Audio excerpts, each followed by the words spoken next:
Didn't see you there. Welcome to Cooking Corner with Giuseppe CrimiVaroli. Today we're going to be making spaghetti carbonara. Now to start, what you're going to want is some spaghetti. I prefer thin spaghetti. Now carbonara can actually be made with any kind of pasta, but I prefer spaghetti. You're also going to want Parmesan cheese, bacon, or in Italy they use pancetta, but that's a bit more expensive and we're college students. And, what do they make this out of? Eggs. There you go, fucking put this thing in a jar. Now in terms of hardware, what you're gonna want? You're gonna want one pot with a top, one frying pan, one cutting board, a 1/3 of a cup measuring cup, a bowl, a fork, a set of tongs,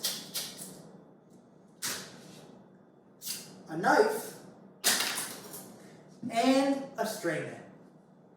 Alright, so step one, as you should do with every meal you cook, is to clean your hands. It's important when you're cooking to have a clean and healthy working environment. If you don't, you could contaminate your food and anyone liable to eat it.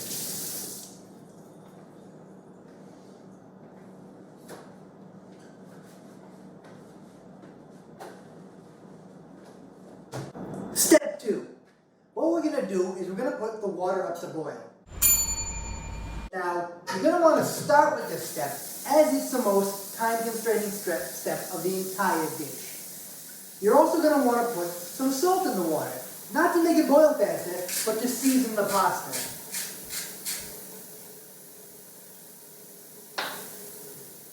You're going to want to fill your pot up 2/3 of the way with warm or lukewarm water. Then you're going to put the top on it, like so, and you're going to throw it on your stove. For fastest cooking results, I recommend turning your stove all the way up. The more heat, the faster the water will boil. Now we're on to step three. Step three is going to be preparing the meat. So, for one box of pasta, which is 1 pound of pasta, you're probably going to want anywhere from 4 to 6 strips of bacon, depending on how much you want. So what you're going to do, generally, is lay your bacon down on your cutting board, take out your cutting knife, and cut it into thin strips, horizontally. Just to get an idea, you should be looking at strips of about this thickness, maybe 1/2 inch. You're going to continue and cut all of the bacon, all 4 to 6 strips of it anyway, into these little morsels. What you're going to want to do is break it up into the little strips. You don't want to have it all clumped up because then it won't cook evenly. And once it's broken up, you're going to throw it right into the saucepan, or the frying pan as it would be. You're going to break it up like this. Massage it, make it tender, bro. Maybe whisper sweet nothings to it, I don't know. You're beautiful. And once you've got all your bacon cut up and in the pan, you're ready to move on to the cooking stage. Alright, so now that you're done with the cutting of the bacon and the boiling of the water, what you're going to do is you're going to move all this stuff to the side. Put it in the sink. We're also done with the bacon and the salt, so we're going to put that to the side too. It's important to keep a clean cooking space when you're making food. So next, what we're going to do is we're going to cook up the bacon. If you'll follow me to the kitchen. Now we're continuing with step 4, i.e. cooking the bacon. You're going to take your pan here with your bacon in it and put it on a small or medium burner. Next, you're going to turn that burner on medium to high heat. You don't want it too high because then the bacon will burn, and you don't want that. You want some nice evenly cooked brown bacon.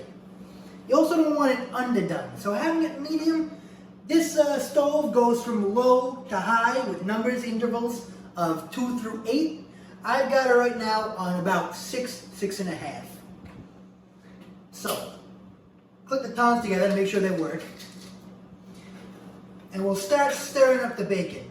Now, you may see some steam coming out of the water over here. I'm going to go ahead and turn that down because we're still not ready for that. Maybe I'll take the top off it too. Very chef-like, I know. We're going to work the bacon in the pan until it starts cooking. I might actually turn this up to get the process started. You're going to want to keep cooking your bacon until it's no longer this bright pink color here. It's also going to cook down, so the pieces are going to be a little bit smaller in size. It's starting to cook, but we're still not there yet. We want it a little bit crispier. In addition to the protein, what the bacon adds to the dish is some crispness, something to crunch into when you bite your food. Oh, now that smells fantastic. Okay, so the bacon is sizzling. Now it's time for me to explain to you the next steps. While the bacon is cooking and the water is almost boiling, what you're going to want to do is keep this pan on the stove. When the bacon is done, we'll take the bacon out and we'll put it on a plate or a bowl. Either one works, doesn't matter. But you don't want to get rid of all that bacon grease. You want the grease. It's going to help in the cooking process. What's going to happen is, we'll take the bacon out and we'll pour the grease into the plate. And when the pasta is done, we'll finish the dish in this pan. It's going to be a good way to flavor the pasta. You don't want the pan too hot though. You want to stagger when the bacon finishes and when the pasta's done. You want the pan to still be warm, not cold, not hot. Now you'll see the bacon is starting to froth up. That's what you want to see. That's how you know the bacon is done. So now what we're going to do is step 5, step 6? I think step 5. Step 5? We're on step 5. What we're going to take the bacon with grease and all, and we're going to put it in this plate. Look at that. Beautiful. And we're going to turn off this burner. Perfect. That is a beautiful looking bacon right there. Now what we're going to do is we're going to add the pasta to the water. The thin spaghetti, if you would. Now it says here on the box, al dente perfection in 6 to 7 minutes. We're going to want to cook it a little bit below al dente. Now any good self-respecting Italian will tell you the worst mistake you can make is overcooking your pasta. It doesn't get much worse than that. So what we're going to do is we're going to fucking unsheath the pasta like that. We're going to take note of the time too. It's 8:34. When that hits 8:35, this pasta is going in and I'll stir it around while it softens up so all the pasta becomes submerged. Oh God, here we go. You'll notice I'm using the same tongs I was cooking the bacon with. That's because all of these ingredients are going to get mixed together, so it doesn't matter if you co-mingle the cooking instruments. As you see here, I'm rotating the pasta so it doesn't stick together in the pot. It's also so all of the pasta becomes submerged and cooks evenly. Now we're going to let that cook until 8:40. But in the meantime, there's one more step. Now while that pasta is cooking and you're on the time crunch, there's a quick step you've got to do in between. And that step pertains to the cheese and the eggs. Now a good carbonara should have anywhere between 2/3 and 3 cups of cheese. Parmesan preferably, but some people use Pecorino Romano. I'm going to add the cheese here and only use 2/3 of a cup. Because if you're not a huge fan of cheese, then you're not going to want all that cheese in there. So that is roughly 2/3 of a cup of cheese. You're done with this measuring spoon. And you're done with the cheese with the exception of garnishing your dish. Now it's not an exact science for that, but 2/3 is a pretty good measurement. Next, we're going to use the eggs. You're going to want to put 2 to 3 eggs in here.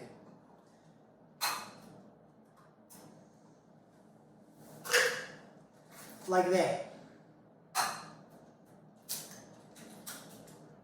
Pro chef. You're going to want to make sure you break the yolks before you stir them up. Like this. Can we get the secondary camera up in here so we can see what it's looking like? So you see it's becoming a viscous mixture here. You don't want it too thick, but you want it thick enough. Based on the current thickness of this, I'm thinking I might add another egg. Unless it smooths out really quickly.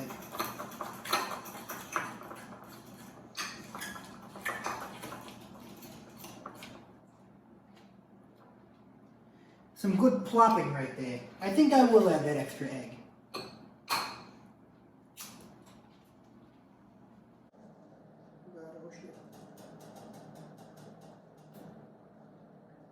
You should say, make sure to get all the shells out, because that shit tastes gross.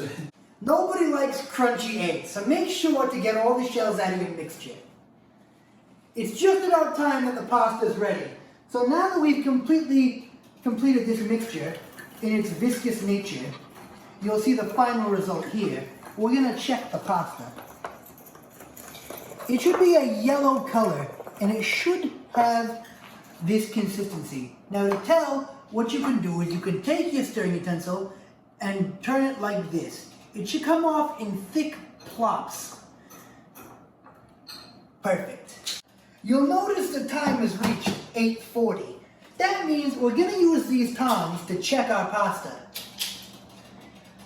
Delicately dip your tongs into the water and remove some of the pasta. Shake it out a little bit because, you know, it's like a dance. And take your pasta and give it a little taste test.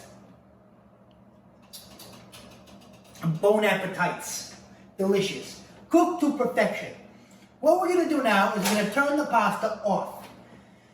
If the second camera will follow me, what we're going to do is we're going to strain this pasta in the sink.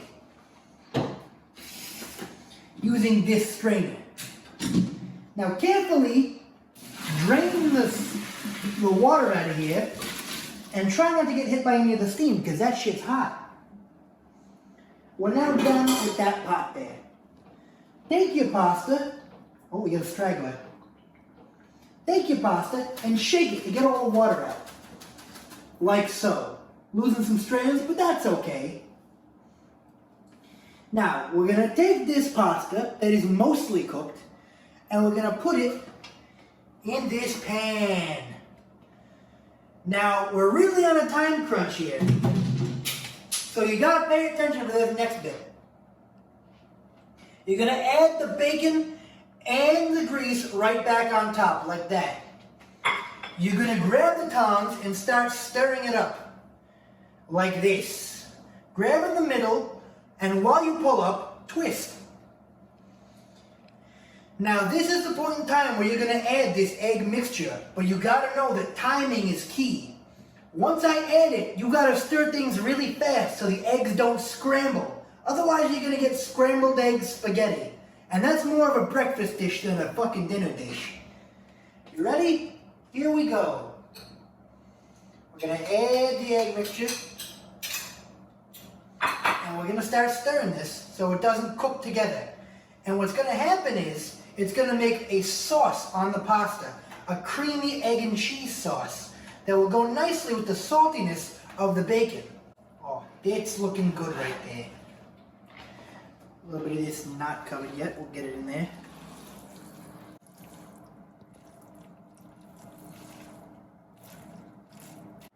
And bada bing, bada boom, you've got spaghetti carbonara. Now you're ready to plate. Follow me. Alright, now you're going to plate your dish. Get a hefty tongue full of the pasta and slap it on that plate. And when you put it on, turn the tongs and lift up so it looks fancy. Do the same with your second plate here. Oh, it's a lot of pasta. Twist and pull. Very fancy. Go along the sides and get some of the extra bacon and put it on top like this. And like this. Now, you can add some Parmesan cheese to give it that authentic Italian feel. This is a quick, easy, and relatively cheap meal that anybody can make. I want to thank you all for coming to Cooking Corner with Giuseppe. And if you like this video, leave a like and subscribe. And if you have any ideas for our next recipe, feel free to leave it in the comments. Thank you, and bye-bye now. Cut! Boom! I like how you said bye-bye now. I think that's what you should say every time. Because you gotta have like your intro and your outro. You're gonna be like, bye-bye now.